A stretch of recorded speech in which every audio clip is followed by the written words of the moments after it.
ఆయన మాట్లాడుతున్నాడు ఏంటంట, రక్తములో కడుక్కుంటే హిమం ఎలాగవుతుంది? అందుకనే ప్రకటన గ్రంథంలో యోహాను గారు వెళ్ళి అడుగుతున్నాడటండి.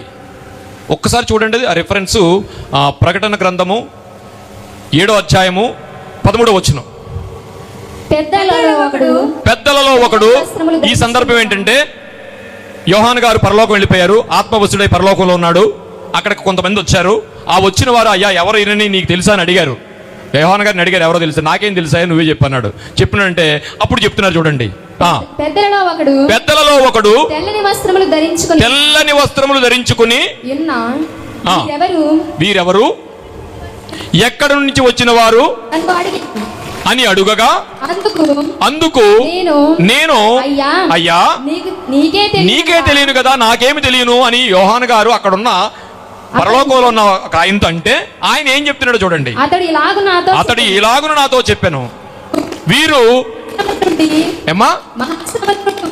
మహాశ్రమల నుండి వచ్చిన వారు గొర్రెపిల్ల రక్తములో తమ వస్త్రములను ఉతుకుకొని.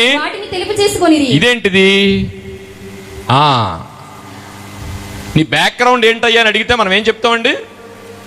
నేనండి పూర్వం బాంబులు వేసేవాడిని అండి, మామూలుగా ఉండి కాదు, ఇలా చూస్తే చాలు కొట్టేసేవాడిని అండి వెళ్ళి. మన బ్యాక్గ్రౌండ్ అది చెప్తాం కదా. నేను కూడా మొన్న చెప్పాను, నేను మామూలుని కాదండి, క్లాసికల్ డాన్సర్ నుండి తిరుపతి దేవస్థానానికి నేనే ఆస్థాన విద్వాంసుని, ఇవన్నీ చెప్తాం మనం. నువ్వెవరో తెలుసా? పాపముల చేతను అపరాధముల చేతను చచ్చిన వారై ఉండగా ఆయన తన కృప చెప్పున మనల్ని బతికించాడు. దేవునికి మహిమ కలుగును గాక. నీ బ్యాక్గ్రౌండ్ బాంబులు వేయడం కాదు, నీ బ్యాక్గ్రౌండ్ తాగటం కాదు, నీ బ్యాక్గ్రౌండ్ అది కాదు. నీ బ్యాక్గ్రౌండ్ ఏంటంటే పాపముల చేతను అపరాధముల చేతను చచ్చిన వాడై ఉండగా ఆయన సిలువెక్కి ఆయన రక్తంతో మనల్ని తడిపి మనల్ని తెల్లగా చేశాడు. అదే చెప్తున్నాడు, వీరు గొర్రెపిల్ల రక్తంలో తడుపుకుని వచ్చిన వారు వారిని తెలుపు చేసుకున్నారట. గొర్రెపిల్ల రక్తంలో రక్తం ఎర్రగుంటుందా తెల్లగుంటుందా? మరి ఎల్లగుంటే తెల్లగా అయ్యారు. అదే పరలోక రాజ్యం. ఈరోజు జరగబోయేది అదే.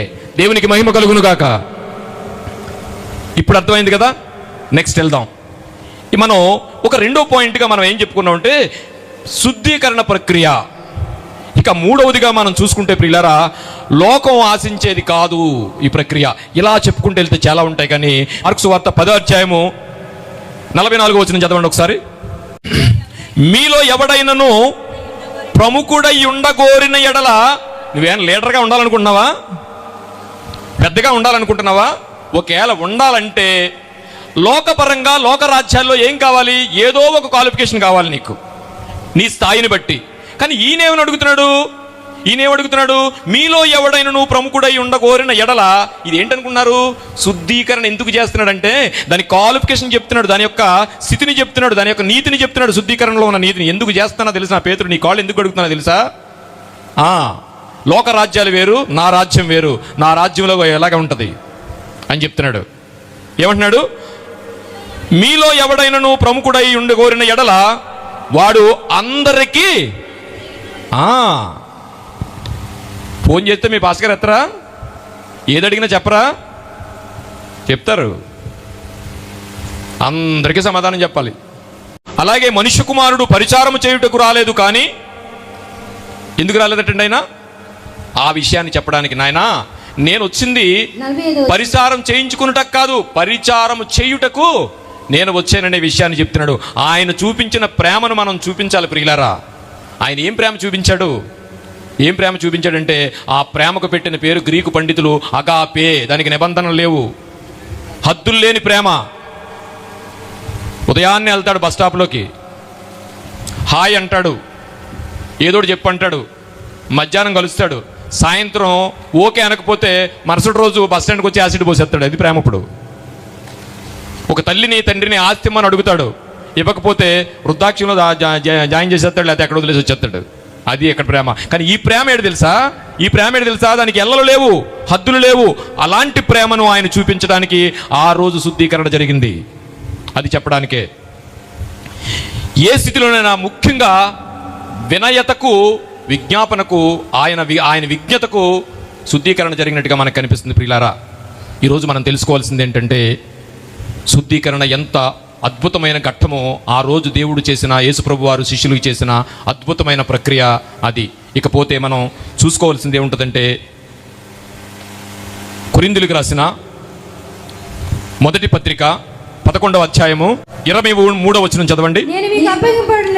నేను మీకు అప్పగింపబడిన దానిని ప్రభువు వలన పొందితిని. ప్రభువైన యేసు తాను అప్పగింపబడిన రాత్రి ఒక రొట్టెని ఎత్తుకుని కృతజ్ఞతాస్తుతులు చెల్లించి దానిని విరిచి ఇది మీ కొరకైన నా శరీరము నన్ను జ్ఞాపకము చేసుకొనుటకై. ఏం జ్ఞాపకం చేసుకోమన్నాడండి? నన్ను జ్ఞాపకము చేసుకొనుటకై దీనిని చేయుడని చెప్పాను. ఆ ప్రకారమే భోజనమైన పిమ్మట ఆయన పాత్రను ఎత్తుకొని ఈ పాత్ర నా రక్తము వలనైన కొత్త నిబంధన.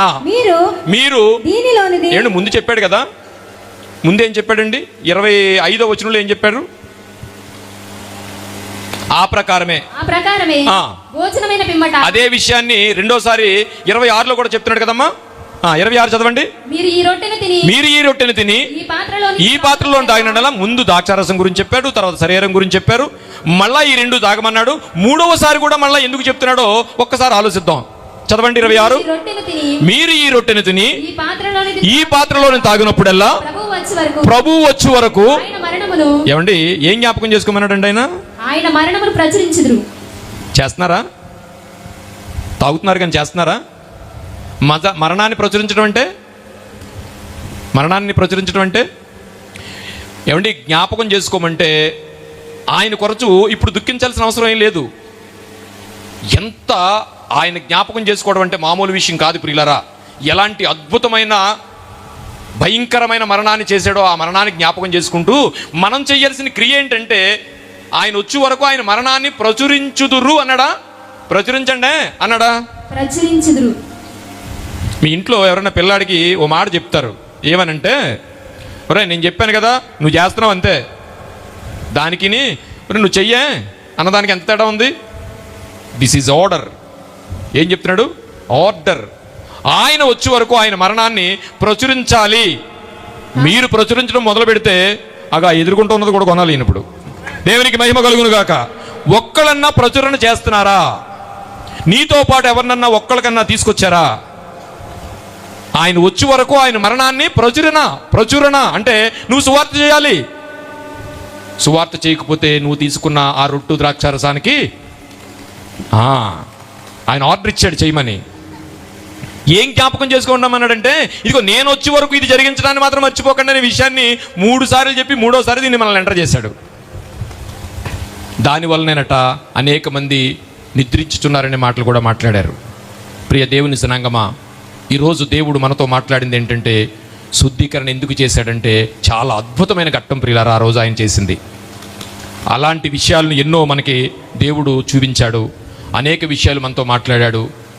ఈ ఆఖరిగా మనకి ఇందులో చెప్పిన విషయం ఏంటంటే, ఇగో మీరు ప్రచురణ చేయాలి, ఆయన వచ్చే వరకు ఆయన మరణాన్ని ప్రచురం చేయాలి అని మాట్లాడుతూ వచనం చదువుకుని మనం ముగించుకుందాం. దేవుడు ఇంత అద్భుతమైన ఈ ఘట్టాన్ని ఎందుకు చేశాడంటే, ఇదిగో ఆయన రాజ్యం ఒకటి స్థాపించాడు. ఆ రాజ్యంలో మనందరం చేరాలనుకుంటే ఆయన రొట్టె ద్రాక్షారసాన్ని తీసుకోవాలి. దానికి అర్హత పొందుకోవడానికి ఏం చేయాలటండి? మారు మనసు పొందాలి అన్నాడు. మారు మనసు పొంది ఈ రాజ్యంలో చేరాలట. ఆ రాజ్యంలో చేరినప్పుడు ఆయన రాజ్యాన్ని పట్టుకుని తన తండ్రి అయిన దేవునికి అప్పగించుకుంటాడు. ఈ ప్రపంచం, ఈ రాజ్యం, దేశం అంతా ఉంది, ప్రపంచం అంతా ఉందండి. క్రైస్తవులు అయితే అక్కడక్కడ ఉందా? ప్రపంచం అంతా ఉంది.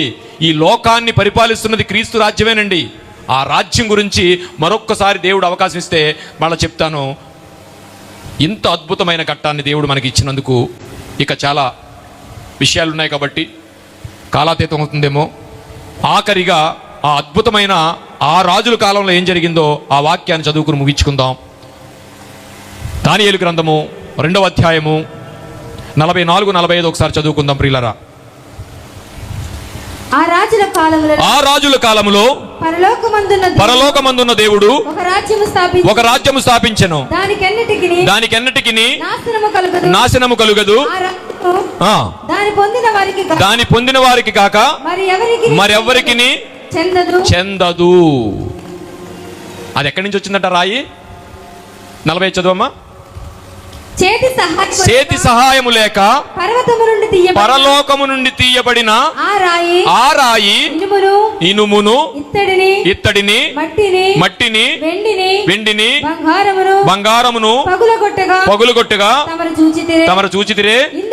ఇందువలన మహాదేవుడు ముందు జరగబోవు రాజునకు తెలియజేసి ఉన్నాడు. చాలమ్మా. ప్రియ దేవుని సంగమా, ఈ పరలోక రాజ్యంలో ప్రవేశించడానికి ఈరోజు అందరూ సిద్ధము కండి, మారు మనసు పొందండి. ఆయన మనకు చేసిన అద్భుతమైన త్యాగాన్ని జ్ఞాపకం చేసుకుందాం. పాలుగారు దేహము పైన పాపాత్ముల కొరడాలెన్నో, పాలుగారు దేహము పైన పాపాత్ముల కొరడాలెన్నో, నాట్యమాడినాయి నడివీధున నిలిపాయి, నాట్యమాడినాయి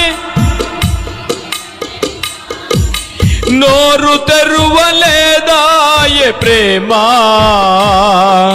బదులు పలుకలేదాయే ప్రేమ, నోరు తెరువలేదాయే ప్రేమ, బదులు పలుకలేదాయే ప్రేమ. ఎవరి కోసమో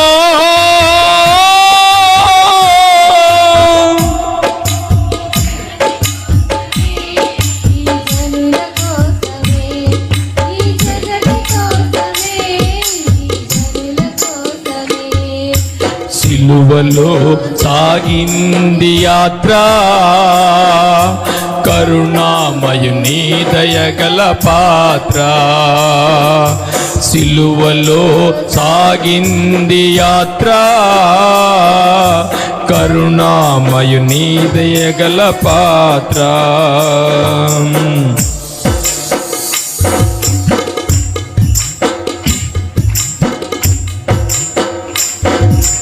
చెల్లుమని కొట్టింది ఒకరు, తన మోము పైన ఊసింది వేరొకరు. చెల్లుమని కొట్టింది ఒకరు, తన మోము పైన ఊసింది వేరొకరు. బంతులాడినారు, పాదాలను పెట్టినారు, బంతులాడి నోరు తెరువలేదాయ. పురుషులందరూ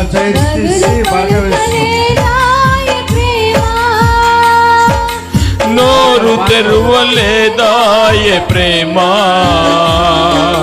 బదులు పలుకలేదాయ ప్రేమ.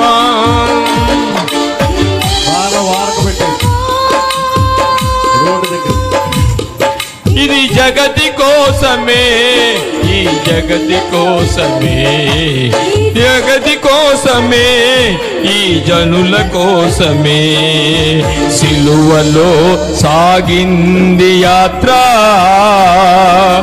కరుణామయుని దయగల పాత్ర. సిలువలో సాగింది యాత్ర, కరుణామయుని దయగల పాత్ర.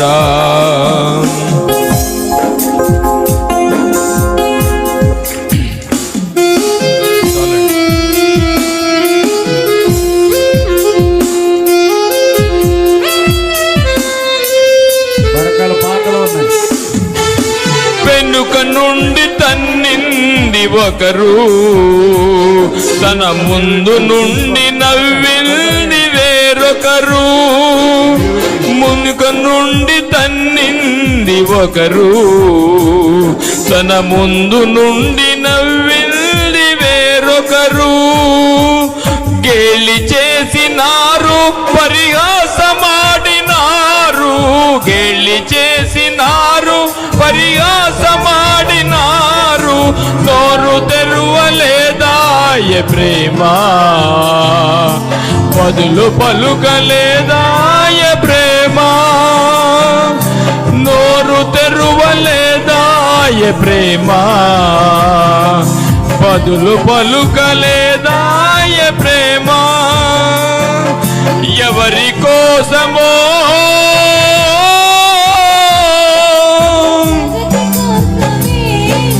నీ కోసమే, నిధుల కోసమే, ఈ జనుల కోసమే సిలువలో సాగింది యాత్ర,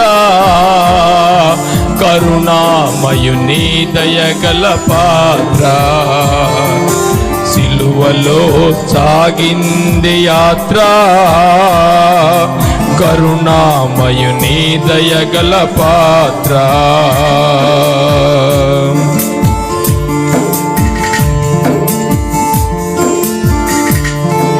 ప్రియ దేవుని జనాంగమా, ఈరోజు ఆయన మరణాన్ని జ్ఞాపకం చేసుకుంటూ, ఆయన భోజన పంక్తిలో పాల్గొంటూ, ఆయన మరణాన్ని జ్ఞాపకం చేసుకుంటూ, అతి ముఖ్యమైన అంశంగా ఆయన వచ్చే వరకు ఆయన మరణాన్ని ప్రచురించడానికి సిద్ధమవుదాం. తదుపరి కార్యక్రమంలోకి మనం ప్రవేశిద్దాం. దేవునికి మహిమ కలుగునుగాక.